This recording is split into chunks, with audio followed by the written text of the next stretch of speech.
Quel sera ce parcours, mes frères? Quel sera ce parcours? Ce parcours, c'est quoi? C'est quoi ce parcours? Mais c'est les scouts toujours, mes frères, l'être scout toujours. Voilà, bravo. Est-ce que le public m'entend aussi? Mon nom c'est Julien Lissens, je suis né en 1923, mais ma vie de scout de l'Aune a commencé en 1932, oui, comme louveteau. On se réunissait à Boisfort.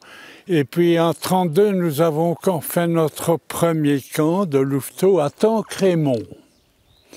Et puis je suis resté pendant 2 ans chez les louveteaux. Avec Comakela, c'était Aline Lannoy. Et puis comme Ballot, c'était Dementen qu'elle s'appelait. Et puis après 2 ans, en 1934, je suis passé chez les scouts, les Launes scouts, il ne faut pas oublier. Et alors là, le premier camp, c'était ici, à Maretsu. C'était la chaîne des Preux. Et mon chef de patrouille, c'était Michel Watrin, bien connu par ailleurs. Et puis, je suis resté chez les Launes jusqu'en 1947. Donc, j'ai eu une vie de scout ardente pendant 15 ans, de 1932 à 1947. J'ai fait toute une série de camps, parfois même 2 camps en la même année. En 1947, le dernier camp, c'était à Hou et aussi à Réti. J'étais routier à ce moment-là. Et donc, j'ai terminé avec un autre nom qui s'appelait le totem. Mon totem, c'était lapin. Pourquoi lapin? Mais parce que je courais vite. Et pourquoi? Parce que j'avais 4 pattes. Ah, 4 pattes? Ben oui. Alors on m'a nommé lapin. Et mon adjectif, mais je ne dois pas parler si fort, mon adjectif c'était bout en train. Parce que j'aimais animer, notamment les feux de camp. J'étais souvent le gardien des légendes. Et puis j'aimais raconter des blagues, déjà tout jeune. Je suis donc entré à l'âge de 9 ans, jusqu'à 24 ans. Et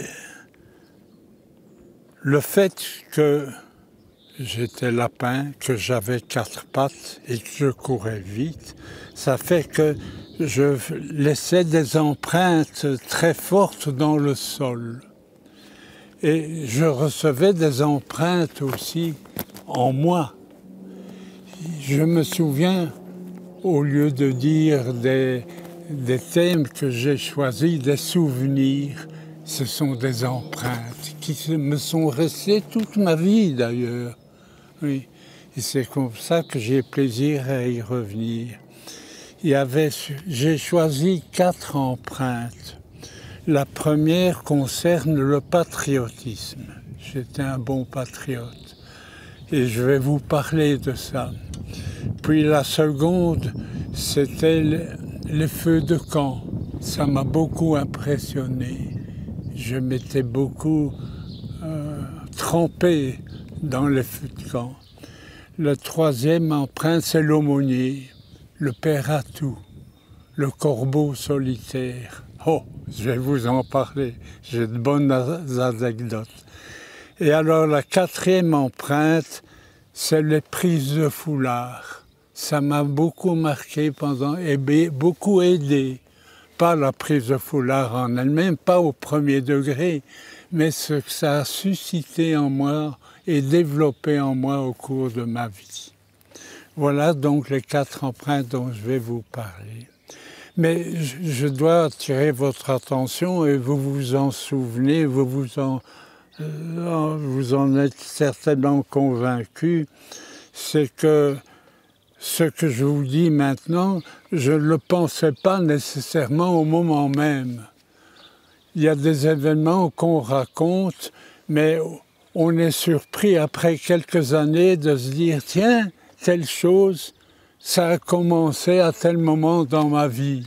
Mais on ne se rend pas compte toujours de ce que l'on vit et des conséquences de ce que l'on vit. C'est normal, je crois que je ne suis pas le seul comme ça. Mais ce qui fait que lorsque j'ai appris qu'on allait enregistrer certains souvenirs, je me suis arrêté pour rechercher ce que ça a suscité en moi. Et je vais vous le raconter. Donc la première empreinte, c'était le drapeau. Mais avant le drapeau, c'était l'uniforme. Parce qu'à 9 ans, comme Louveteau, on avait un uniforme. Oh, on était fiers d'avoir un uniforme. C'était chouette. Je ne vais pas vous le décrire, vous le savez tout aussi bien que moi.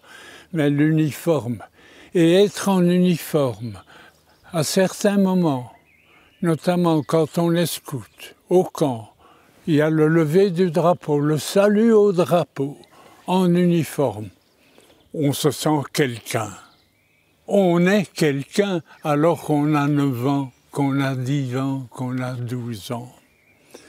Et donc, c'est à ce moment-là que s'est éveillé quelque chose de nouveau en moi.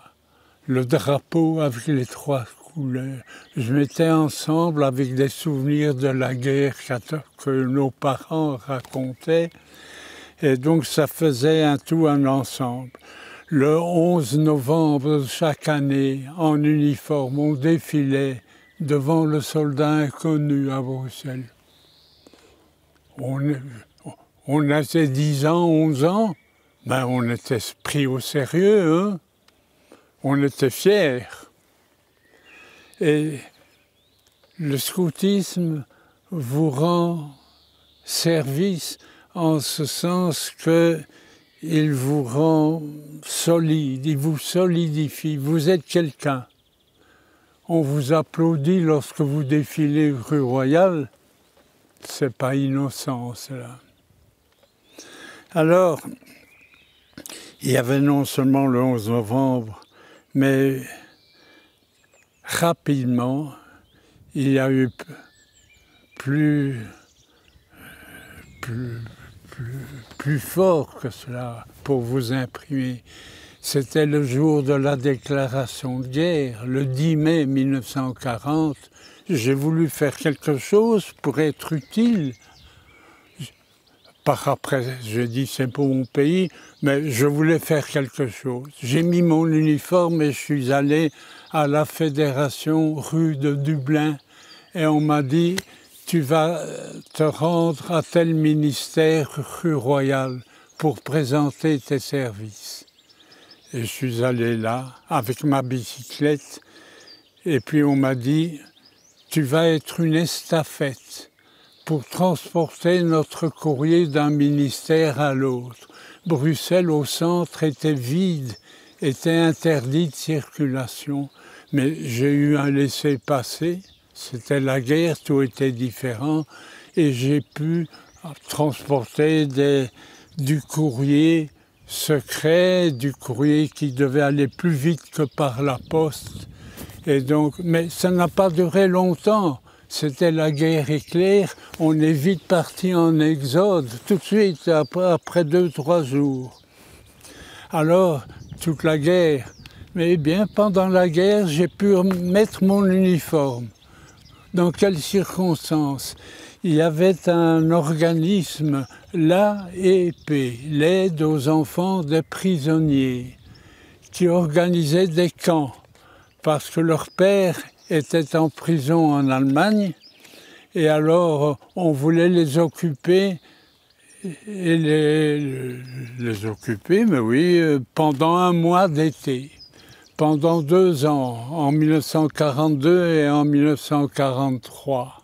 C'était en Ardennes, à Saint-Aude la première année, à Bastogne la deuxième année. J'avais mis mon uniforme. C'est pour ça que je fais allusion ici, où c'est la fête des Launes. Hein.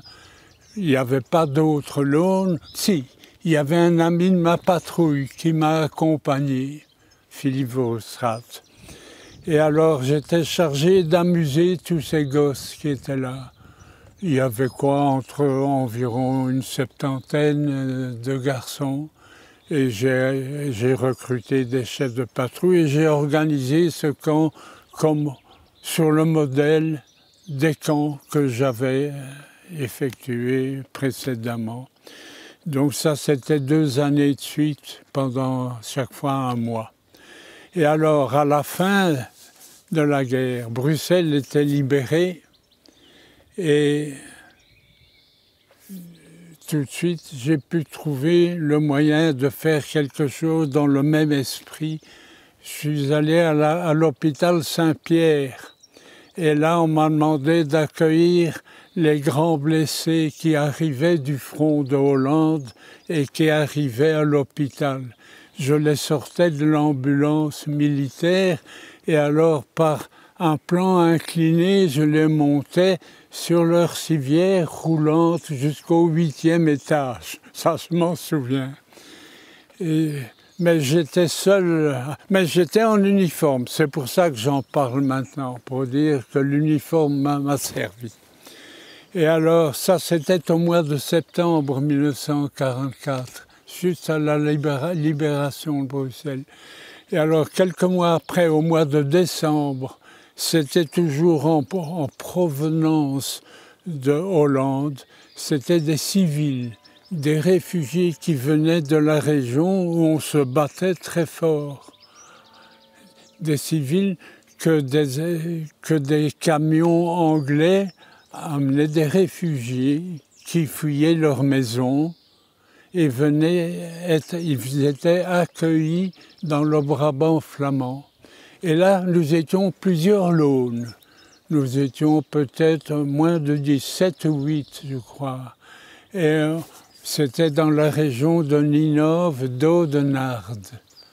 Et donc les camions de l'armée anglaise arrivaient avec des réfugiés, hommes, femmes, enfants, et nous étions chargés de porter leurs bagages à la main et de les amener jusqu'à la famille qui acceptait de les accueillir. Ça, ce sont les souvenirs que je mets sous l'étiquette patriotisme. Mais rien que l'uniforme. On n'est donc pas en vêtements civils, on est quelqu'un d'autre. On se détache de l'ensemble. On est vu, on est regardé. À cet âge-là, on ne s'en fout pas, hein. On est content, on monte le torse, hein. On est sur les plateformes de tram en uniforme aussi. On est différente. C'est très humain d'être différent d'un autre, d'être repéré comme ça. Et alors, il y avait les insignes, l'écusson du foulard, noir, jaune, rouge. Pour nous, ça signifie important, parce que, comme je suis né en 1923, et que la Première Guerre s'est terminée en 1918, mon père me parlait beaucoup de cette guerre, et autour de moi, on en parlait beaucoup aussi. Donc ça avait une signification, hein. Et donc, au cours de mes années de scoutisme, je vibrais aux couleurs nationales. Je vibrais au chant de la Brabançonne. Ça me tatouillait, hein, si on peut dire. Et alors, on prenait tout au sérieux, tout cela. On vous demandait de marcher en rang pour défiler devant le soldat inconnu. La famille royale était à la tribune et puis on passait avec le salut, etc. On était pris au sérieux et on prenait les choses au sérieux. Mais il y a le 21 juillet qui se détache dans l'année. Moi, je l'ai vu, Le dernier 21 juillet, j'ai défilé et le roi est venu me serrer la main, parce que ça c'est une autre histoire. J'étais volontaire de guerre à la dernière guerre. Mais donc, j'ai vu tous les gens qui vibraient. J'étais dans une Jeep de l'époque, hein, découverte. Et les gens, je faisais comme ça, ils faisaient comme ça. Puis je faisais comme ça, ils faisaient. Il y avait un lien entre le public et ceux qui défilaient, c'était extraordinaire. J'avais envie de me lever et de courir vers eux. Il y a un fluide quand on a une expérience pareille de non seulement de pouvoir défiler, mais j'imagine, je voyais les gens enthousiastes derrière les barrières Nadar. Pourquoi est-ce qu'ils étaient enthousiastes? Ils avaient chacun leur raison, hein. Si vous posez, il faut leur poser la question, hein. Je ne suis pas dans leur peau, je suis de l'autre côté de la barrière. À ce moment-là, on est de l'autre côté de la barrière. Oui, mais le scoutisme est un détonateur. C'est une étincelle qui vous apprend à découvrir quelque chose que vous ne soupçonniez pas, hein? Par exemple, le patriotisme, c'était une étincelle d'avoir, je dis, c'était le salut au drapeau. Puis je dis non, avant le salut au drapeau, il y avait l'uniforme et il y avait le salut comme ça. Ce sont toutes des petites choses qui enchaînent vers d'autres. C'est une série, une suite logique qui complète ce qui a été reçu précédemment. Et il y a là un mystère, vous savez, dans toute chose dans la vie, et dans les plus grands aussi, il y a quelque chose de mystérieux qui nous échappe. Il ne faut pas vouloir tout expliquer. Il y a le sentiment, comme l'amour évidemment, c'est un mystère aussi. Eh bien, le patriotisme, ça fait partie du mystère que des poètes pourront mieux expliquer, mais parce qu'ils sont là dans leur chambre à fumer leur pipe et à penser, ils sortent alors un poème, un vers, etc. J'ai un peu connu cela aussi lors d'autres interviews. Ici aussi, on est dans la nature. Il y a des arbres. Mais il fait noir. Il fait noir. C'est le silence. C'est la nature. Vous qui êtes citadin, vous venez au camp dans la nature. Il y a la Molinier là en bas. C'était mon premier camp scout ici en bas. La Molinier. Il y avait un bois, la forêt, où on allait couper le bois pour le woodcraft, pour aller faire les meubles, les tables et les chaises qui servaient pour le camp. Et donc, ce feu de camp, et alors, c'est l'atmosphère qui est importante. Vous avez plusieurs choses réunies. Vous avez le ciel et la terre. Il y a quelque chose qui se passe entre le ciel et la terre, sans que vous vous en rendiez compte. C'est immense, c'est la dimension. On a l'impression que c'est la planète tout entière qui est là. Des milliers, des millions d'étoiles. Quand on est en ville, on ne voit pas les étoiles. Là, elles sont pures. Oh, c'est beau. Mais on est présent. Il y a tout. Il y a du minéral, il y a du végétal, il y a du gazeux. Vous êtes sur toute la planète. Et ça vous envoûte, le feu de camp. Oui. Alors, je ne sais pas, je voudrais... Oui. On est inspiré. Une étoile au ciel nous dit le chemin. Marchons la main dans la main.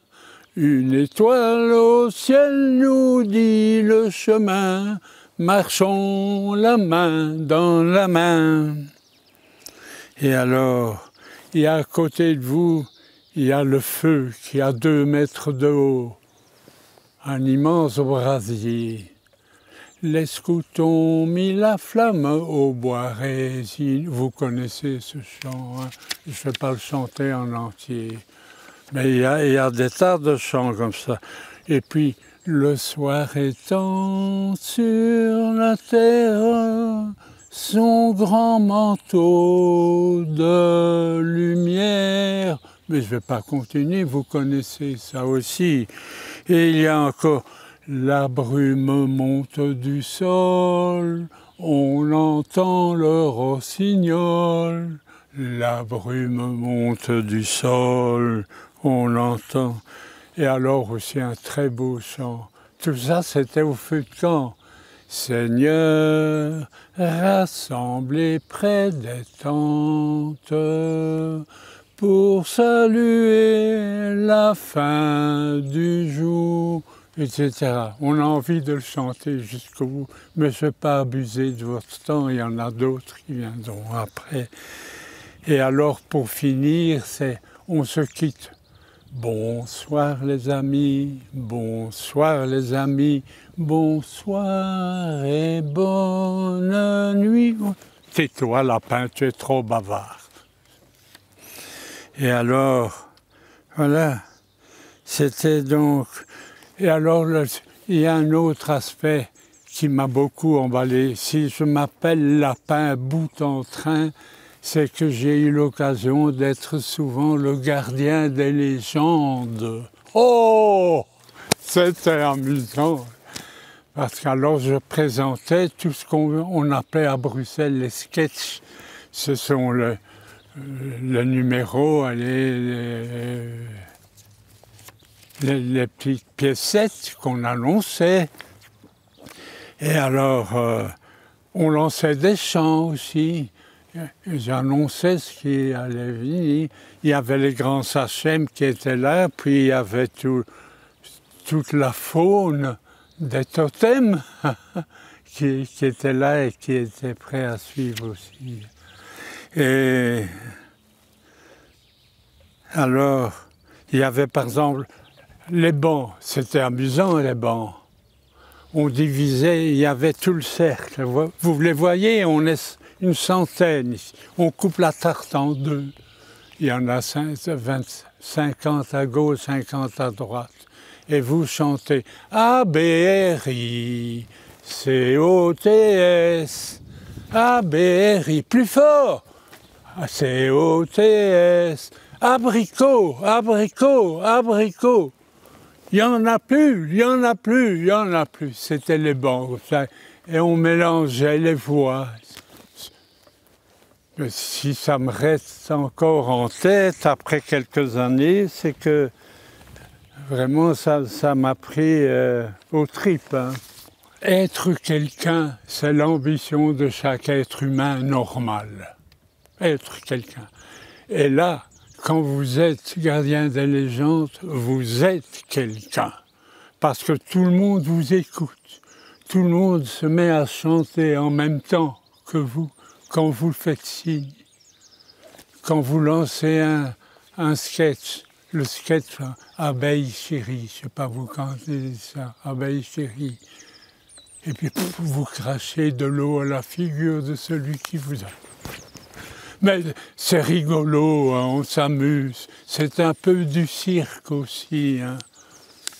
Il y a de tout. C'est un bon moment de fraternité. Oui.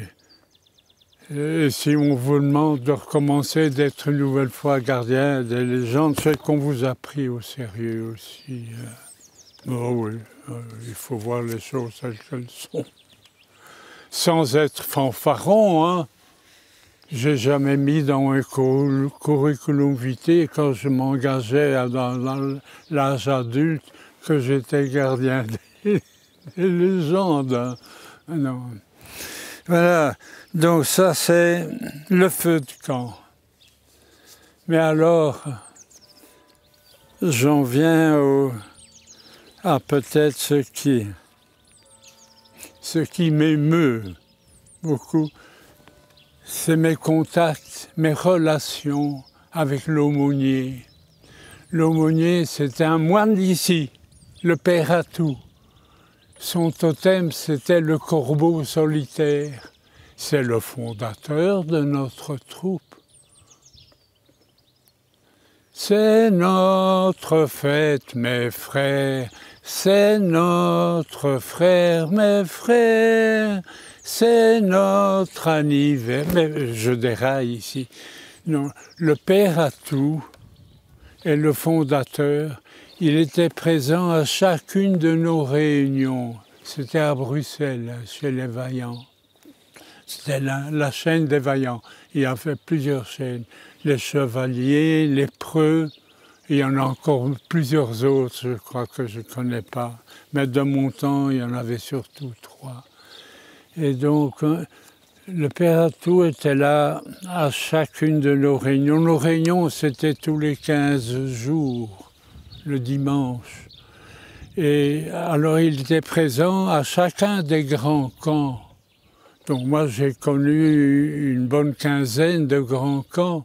Et il était présent, que ce soit à Vigné, à Roumont, à Ans-sur-Lesse, ici. Et on avait des entretiens. Il avait des entretiens individuels avec les scouts, mais il y avait aussi des entretiens multiples. Des entretiens avec l'ensemble de la troupe. À la fin des réunions, le dimanche, on était tous encaqués, assis par terre, et lui était assis sur un fauteuil fabriqué par les scouts, et il nous entretenait. De quoi? Il nous disait, mais je le sais maintenant, à ce moment-là, je ne me le disais pas, mais il nous disait de quoi nous sommes faits. Qui es-tu?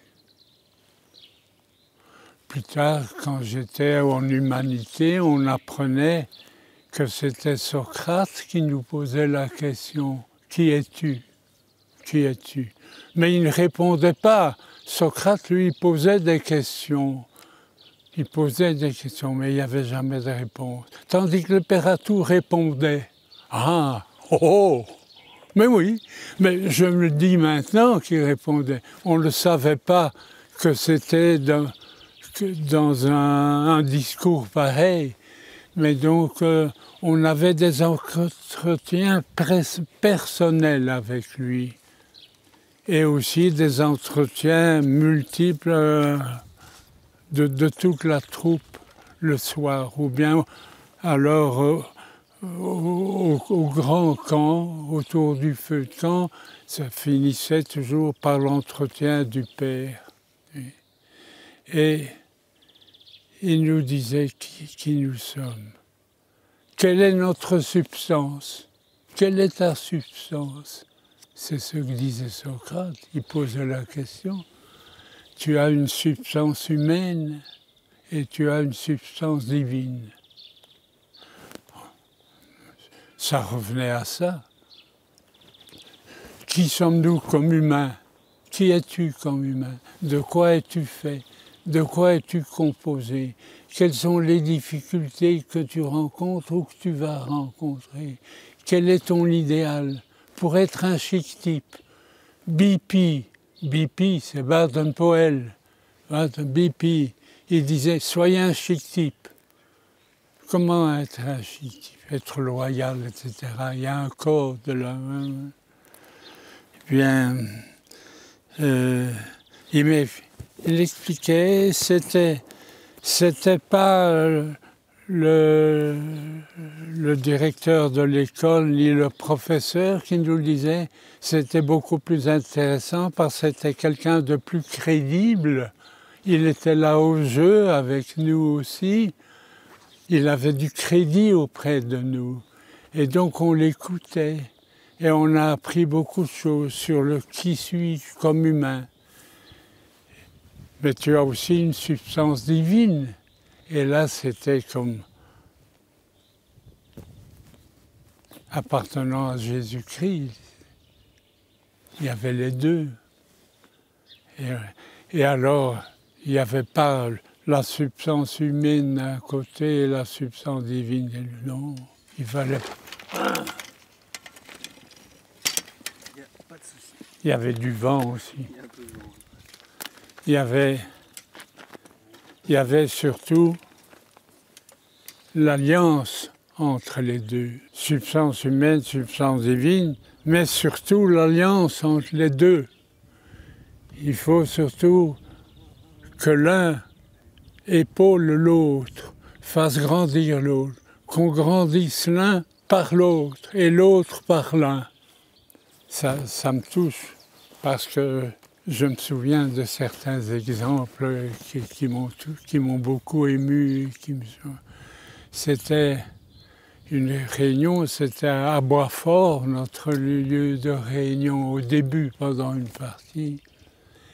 Et j'étais arrivé très sombre, très triste, parce qu'il y avait un problème dramatique de santé à la maison. Et j'arrive à la réunion et je vois tout le monde. On est en réunion en cercle dans une petite vallée parce que c'était un grand parc. Et je tirais la tête. J'étais triste. Et puis tout d'un coup, je me dis, allez, Julien, ne te laisse pas faire. Ne te laisse pas aller. Ton devoir d'État ici, pour le moment, c'est de jouer, de participer. Et je me suis lancé dans le jeu. Et les prises de foulard. Et Dieu sait si les prises de foulard, j'aimais pas. J'avais peur des prises de foulard. J'aimais pas être attaqué. Oh, non, ça me faisait trembler. Je devais à la fois me défendre et à la fois agresser. Mais ça m'a appris beaucoup pour plus tard. Parce que j'ai rencontré des difficultés, forcément, comme tout le monde. Et j'ai dû faire face et apprendre à des gens que je commandais, allez, n'aie pas peur, tu n'as pas le droit de montrer que tu as peur. Fais face, il faut faire face. Et donc, mais je suis ici au jeu, donc. Hein. Le père Atou, il était en soutane, il n'a jamais été en civil. Sauf au camp, il enlevait la couche supérieure, disons. Il était en tenue de travail, mais il était toujours en noir et en aube. Enfin, je ne sais pas il y a des termes spéciaux. Et il avait des demi-lunettes. C'était rare à l'époque. Il était de petite taille. Et il avait une qualité qui lui était donnée, c'est qu'il savait bien chanter. Il nous a appris beaucoup de chants. Il avait une très bonne oreille et une très bonne voix. Il nous a appris beaucoup de chants. Et j'en connais des masses. Dans le haut, dans la maison de repos où je suis, à chaque repas, je chante un chant différent que j'ai appris chez les scouts, la plupart en tout cas, oui. Et ça amuse. Et quand je croise quelqu'un, j'ai appris, alors que je croyais que je chantais pas juste, mais maintenant je chante des chants que j'apprécie. Le père Atou. Donc on le connaissait de près parce qu'il nous invitait pas à chaque réunion, aller une fois tous les 6 mois peut-être, à avoir un entretien très personnel. Je ne suis pas là pour ne rien dire, je dois quand même faire des révélations.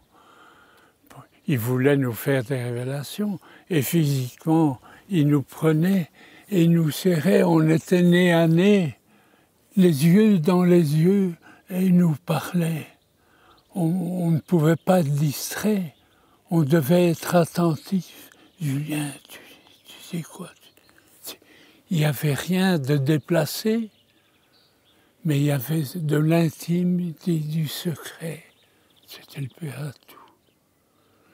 Et il a pris beaucoup de photos. On admirait le Leica. Le Leica était à la mode. C'était avant la guerre. Hein. Oui. Il avait aussi les amateurs de voitures, il avait une petite Citroën typique à 2 portes. Là. Ah oui, Corbeau, en noir. Oh, mais il n'est plus là malheureusement. Mais lorsqu'il y a eu une fête ici, est-ce qu'il y a 20 ans de ça, il y a eu une fête, une réunion ici à Maredsous.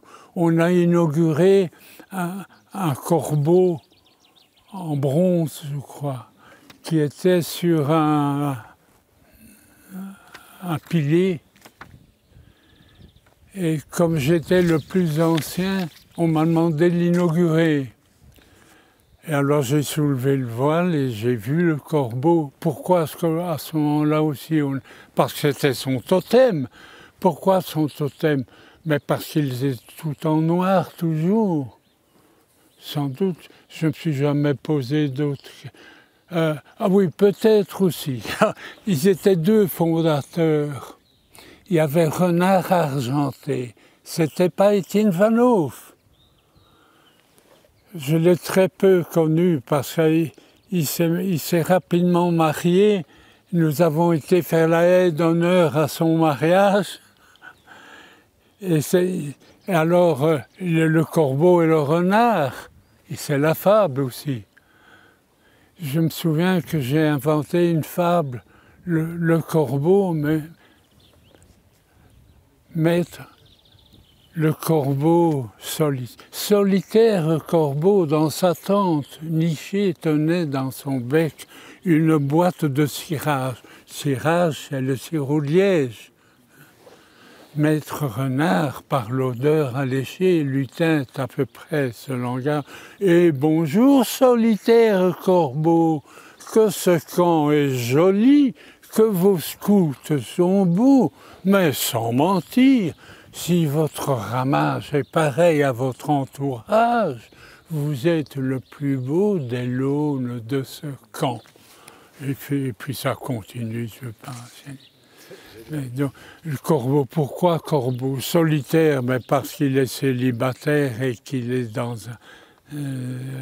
une abbaye, ça va de soi. Ça allait de soi. Mais on le connaissait bien, on l'invitait à dîner à la maison, il est venu. Au fond, le scoutisme était peut-être que l'abbaye avait un œil sur la troupe, j'en sais rien. Moi. Mais il y a plusieurs launes qui sont entrés ici, que j'ai connus. Je connais encore leur nom. Ils faisaient du recrutement. Ben oui. Il y avait Paul Yoko, notamment, il y avait José Michaud. Je ne connais pas. Mais avant ça, je réponds déjà sans doute à une question qui viendra. Comment se fait-il que les launes sont spécialement connues? Mais les jeux, eh bien oui, les prises de foulard, eh bien, ça m'a appris à faire face, si je peux résumer. Faire face. Vous connaissez le trick, hein? Il fallait prendre le foulard dans l'eau, il fallait empêcher de... Alors, il fallait pas montrer son dos, il fallait toujours... On tournait, on bougeait, c'était très animé. Et puis, si on avait une prise, on recommençait une seconde. Il fallait être correct. Ne pas l'attacher, faire un nœud dans le foulard pour qu'il puisse se détacher de la ceinture. Quoi. Il y avait plusieurs qualités dont il fallait faire preuve. L'honnêteté, la loyauté, Mais être en éveil aussi, il y a toute une, j'allais dire, une technique. À travers tout ça, le scoutisme, à travers les jeux, à travers les hêtres, la technique, les nœuds, l'ambulance, etc. Il y avait des masses de choses qui nous ont appris. Combien de fois je dis « Oh, je suis reconnaissant au scoutisme pour tout ce qu'il m'a appris. » Mais il y a une chose qu'il ne faut pas enregistrer, une question que je voudrais poser. Oui, je peux la poser. Mais oui, puisque vous pouvez couper après. Il y avait aussi ce qu'on appelait la peine de la gamelle. Vous savez ce que c'est? Les dégâts que ça a causés. Dans tout le scoutisme, les autres troupes aussi, la peine de la gamelle qu'on infligeait au camp, au dernier feu de camp. On faisait croire aux jeunes scouts comme aux jeunes universitaires en première année. Il y avait le baptême. Le bizutage, c'est un synonyme de peine de la gamelle. On vous mettait les pieds en l'air et on versait des gamelles d'eau dans votre culotte. Mais pendant tout au long du camp, vos amis, les autres scouts vous faisaient peur, ils exagéraient. Moi, je vous avoue qu'au premier camp, je suis parti lorsque les parents sont venus faire la visite au milieu du camp. J'ai raconté à mes parents que j'étais malade, et ils m'ont ramené à la maison parce que j'avais la clope de la peine de la gamelle. J'ai un frère qui a quitté les Launes parce qu'on a été brutal vis-à-vis de lui. Et lui aussi a été brutal. Il y avait le chef de camp qui sonnait de la trompette pour faire peur et il devait affronter et il a donné un coup de pied dans la trompette. Et puis quand je raconte ça à mes enfants, je dis « Papa, tu dois dire ça, parce que ça continue et ça fait du tort. Les jeunes ont de mauvais souvenirs de ça. » Le premier mot, si je dois dire ça en un mot, je dis c'est par le bouche à oreille. Ça résume, le bouche à oreille. Et pourquoi chez les Launes ça a spécialement marché, le bouche?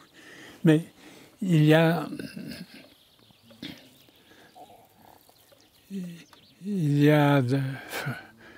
plusieurs choses qui contribuent au bouche à oreille. Il y a un milieu social. Il y a des familles qui sont des tribus. Il y a de ça. Il n'y a pas que ça, il y a de ça. Il y a des familles il faut le dire, il y a la bourgeoisie, il y a la petite bourgeoisie, il y a des milieux sociaux, il y a l'aristocratie, mais il n'y a pas que ça. Dans ma troupe, moi j'avais comme chef scout qui habitait, dont les parents étaient épiciers dans une zone de... Et on avait des réunions au premier étage de l'épicerie. Il y avait un mélange, mais un mélange de milieux qui était très... Il y avait de l'osmose dans certains milieux. Pourquoi est-ce qu'à Saint-Michel, le collège Saint-Michel a une réputation comme un peu les Launes aussi? Mais parce qu'il y a des milieux sociaux qui se donnent le mot, qui se passent le mot. Simplement. C'est pas organisé comme ça, mais ça dépend. Allez, pourquoi? Je sais pas, peut-être qu'à l'armée, sont des officiers qui émanent aussi d'un certain milieu. Mais là, c'est pas le bouche-oreille, il y a des examens aussi. Vous avez souligné le mot, l'étincelle, le détonateur, dans beaucoup de choses. Parce que ce que je dis ne se disait pas, je ne le pensais même pas au moment même. C'est maintenant avec le recul. J'y pense souvent, je dis ça je dois au scoutisme, ça je dois aussi au scoutisme. Voilà. Mais ce qui reste, c'est que ça a été le détonateur, ça a été l'étincelle qui a propagé. Comme quand on veut faire sauter un pont, je parle de la guerre, là, on allume une mèche et puis ça, chaque arche du pont est touchée, peut-être, voilà. C'est à chacun à dire ce que ça lui a laissé. Moi, j'en rencontre, il y en a qui savent à peine, qui ne veulent parler, qui ne veulent pas y toucher. Pourquoi? C'est pas moi qui ai demandé à entrer chez les Launes, c'est mes parents qui m'ont inscrit. J'avais 9 ans. C'était pas conscient, mais ils avaient des amis sans doute c'est le bouche à oreille. Hein? Je dirais, bon, il y avait encore 2 empreintes que j'aurais pu développer, dont j'ai le souvenir, c'est la cuisine, au camp, alors au grand camp. C'était amusant, la cuisine. On commençait par faire un feu de table pour être original, faire quelque chose que les autres n'ont pas fait. Hein. Alors, on faisait en woodcraft la table, puis on mettait des mottes de gazon à l'envers, et puis alors on faisait du feu là-dessus. Et puis alors, il y avait les intendants qui fournissaient la nourriture. Et alors c'était un jour un scout de la patrouille, chacun à son tour. Et alors moi j'ai dû faire un steak. Et puis on invitait ce jour-là le chef de camp. Et ce chef de camp dit, Julien, ou Lapin, c'est toi qui as fait ce steak? Non, où as-tu appris à faire ça? J'ai appris comme je pensais. Il a dit, donne-moi ton scout pass, je vais noter, tu as le badge de cuistot de première classe. Et voilà comment on passait. Hein? Et alors, il y avait la ratatouille. Oh, la ratatouille. Et de tous les plats de la terre, c'est la ratata que je préfère. Son odeur est alléchante et que son bon goût m'enchante. On appelle la ratatouille, la ratata, la ratata, la ratata. Mais je ne suis pas ici pour faire du théâtre. Et alors, il y avait donc, quand je suis rentré, le camp était terminé, je m'en souviens très bien, je suis rentré à la maison, je voyais ma mère à la cuisine, je dis, maman, ce soir, je vais faire la ratatouille. Eh bien, Julien, tu vas commencer à aller à l'épicerie chercher du corned beef. Hein? Et alors, j'étais ravi de faire tout un repas de ratatouille. J'aime bien la ratatouille. Et maintenant, à mon âge, j'aime encore mieux qu'un beefsteak parce qu'au moins, c'est pas dur à croquer. Alors, il y a aussi une autre chose qu'on aimait bien, qui était particulier, c'était la tente, les tentes. Oh, les tentes, je crois que c'était les plus belles du monde. Chez les Launes, on avait des tentes longues, à double toit, élégantes. On était combien? Facilement 8 dans la tente. Alors, on apprenait qu'il fallait le soir détendre les tendeurs parce que la nuit, il fait humide et on risque de faire sauter les piquets. Et puis, quand il pleut aussi, il faut détendre. Et alors, autre souvenir, c'est que après le feu de camp, on allait doucement se coucher dans le silence. Et puis on était dans son sac à viande, c'est toujours le terme qu'on utilise, sur la paillasse. On n'avait pas encore de trucs en caoutchouc, là. Moi, oui, à la fin, les derniers camps, oui. Mais dans notre patrouille, il y avait 2 enfants vaccelaires, le bon marché, et ceux-là, ils avaient des... Et pour cause.